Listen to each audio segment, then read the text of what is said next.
विपक्ष में थी वो सत्ता में आ गई, उनके 2 डिप्टी सीएम हो गए, एक मंत्री भी हो गए, तो अब 9 लोगों की कैबिनेट बन गई। ये महाखेला हो गया।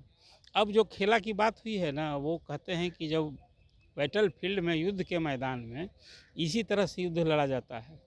जिसके सैनिक पीछे भी हटते हैं तो कहते हैं बहादुरी से 4 कदम पीछे हटे। अपने कार्यकर्ताओं को मैसेज देने के लिए है और खेल कुछ अभी नहीं होना है। सदन में एक नियम प्रक्रिया बनी हुई है। सदन में जब वो मोशन आएगा और 38 सदस्य खड़े होकर कहेंगे कि हम इस नोटिस का समर्थन करते हैं, तो कुर्सी से उनको तुरंत हट जाना है। नीतीश कुमार को खेला करने की क्या जल्दी, इधर से खेल होगा तो उधर से भी खेल करने की कोशिश। खेल तो कर दिया नीतीश कुमार जी ने, कोई राजद को छोड़ के इधर ही खेल नहीं मानती, महाखेल है।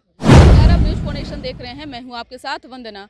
बिहार की राजनीति में अटकलों का बाजार जारी है। बता दें कि 12 फरवरी को जो है बड़ा कुछ खेला होगा बिहार में, ऐसी संभावनाएं जताई जा रही है। बता दें कि बिहार विधानमंडल का सत्र शुरू होने वाला है और सत्र के पहले ही दिन जो है कई आसार जताए जा रहे हैं क्या होगा। एक तरफ तेजस्वी यादव ने कहा कि बिहार में खेला होना बाकी है, दूसरी तरफ बीजेपी ने कहा कि बिहार में खेला होने वाला है। तो बीजेपी ने तो खैर खेला करके दिखा दिया, लेकिन अब बारी है परीक्षा की। ये परीक्षा की घड़ी किसके लिए मुश्किल लेकर के आया है। हमारे साथ बात करने के लिए हैं एक ऐसे शख्सियत जिन्होंने बिहार विधानमंडल को वर्षों से कवरेज करते आए हैं और एक एक चीज़ को बहुत अच्छे से नज़दीक से जान रहे हैं कि कैसे क्या होता आ रहा है। तो बात करते हैं अरुण पांडे सर से।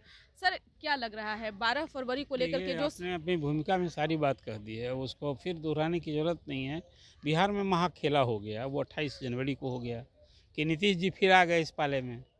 राजद को छोड़ करके जो राजद विपक्ष में बैठता था वो सत्ता पक्ष में था, वो विपक्ष में बैठ गया, और जो बीजेपी विपक्ष में थी वो सत्ता में आ गई।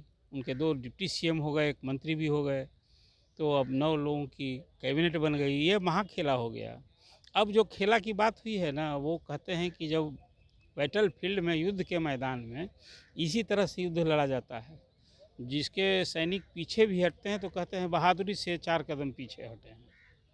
अब ये खेल को आप ज़रा इस रूप में समझिए, यदि राजद का साथ छोड़ करके इस बार ये मुझे बड़ा सकारात्मक स्टैंड अभी तक दिखा है राजद का। पिछली बार तो जब नीतीश जी आए थे इस बार, तो पलटू चाचा, पलटू राम, क्या क्या बहुत सारे शब्द आए हैं, उन शब्दों को दोहराने की ज़रूरत नहीं।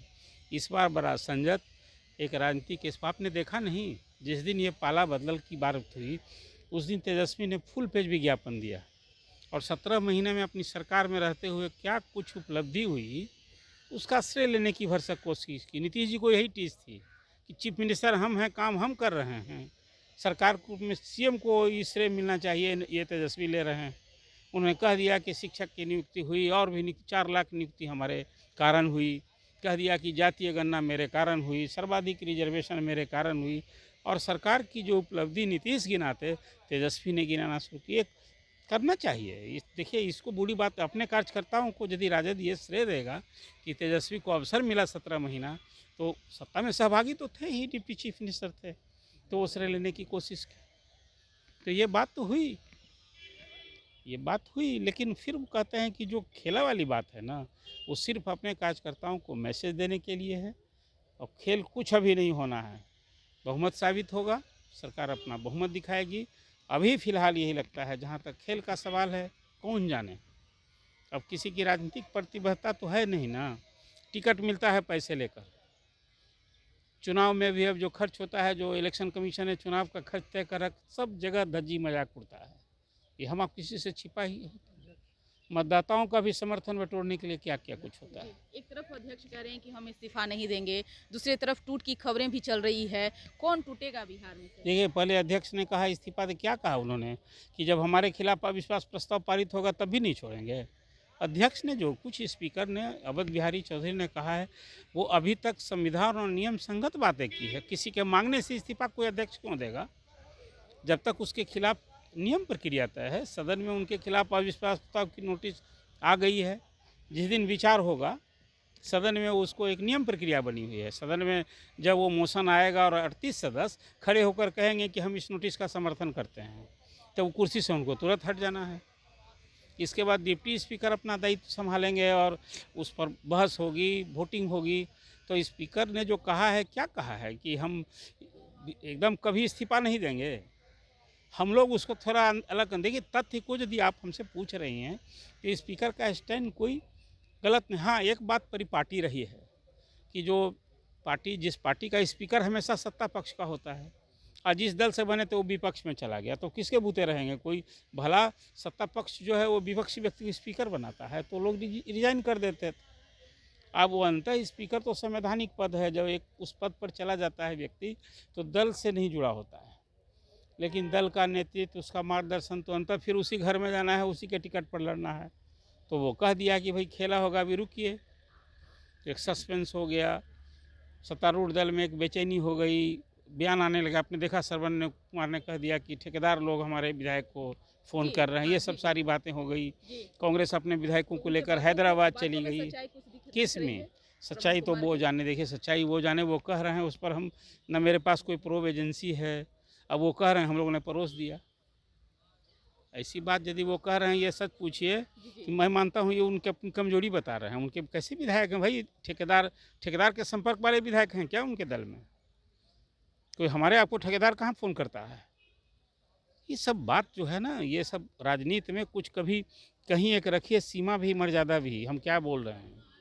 आपने देखा है आपके विधायकों के बारे में कहा गया दिल्ली में कि भाई 7 विधायक को तोड़ने के लिए 25 करोड़ रुपया दिया जा रहा था, लग गई दिल्ली पुलिस वहाँ। आप बताइए पैसा कौन दे रहा था, किससे लिया जा रहा था?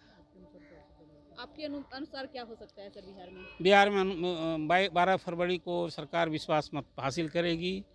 बात की राजनीति तो बात की है, राजनीति खेल का विषय है, खेल होता रहेगा। अब मुझे तो यही दिखता है। नीतीश कुमार खेला कर सकते हैं? अभी नीतीश कुमार को खेला करने की क्या जरूरत? इधर से खेल होगा तो उधर से भी खेल करने की कोशिश, खेल तो कर दिया नीतीश कुमार जी ने। कोई राजद को छोड़ के इधर ही खेल नहीं मानती, वहाँ खेल है। यदि अगर बहुमत साबित नहीं कर पाते हैं कहाँ? सदन में? जी, सदन में बहुमत साबित नहीं होगा तो अध्यक्ष की कुर्सी बचेगी और नीतीश कुमार की कुर्सी गंवानी, उनको जाके इस्तीफा करना पड़ेगा। यानी चुनाव में जाएंगे, क्या करेंगे? नहीं, अब तो चुनाव में जाने के, देखिए जब वो परिस्थिति हो जाएगी असेंबली में, विपक्ष जो है यदि बहुमत दिखा देगा तो बहुमत दिखाने की स्थिति कैसे बनेगी? देखिए जो विधायक अवध बिहारी चौधरी के पक्ष में आएंगे वो सत्ता पक्ष का ना आएगा, वो सबको मेमोरी गंवानी होगी पहले, वो सरकार बनाने में सहभागी। देखिए एक विचित्र, तब तो बिहार में एक राजनीति की अनिश्चितता होगी, प्रेसिडेंट रूल की तरफ चला जाएगा, हो जाएगा ये बिना कुछ रिकमेंड किए हुए। और यदि ये आभास नीतीश कुमार को पहले हो जाएगा उस सेंट्रल हॉल में ही, तो वो यहाँ नहीं आकर वो जाकर डिसोल्यूशन ऑफ असेंबली कैबिनेट की इमरजेंसी बैठक बुलाकर कर देंगे। तो ये जो अभी स्पीकर यदि बहुमत साबित कर देंगे तो ये राजनीतिक अनिश्चितता की स्थिति, तो फिर सरकार बनेगी क्या? फिर जो आपने कहा कि नीतीश भी कुछ खेल करेंगे, भाजपा भी, उधर यदि ऑपरेशन लालटेन होगा तो इधर ऑपरेशन लोटस, ऑपरेशन तीर भी होगा।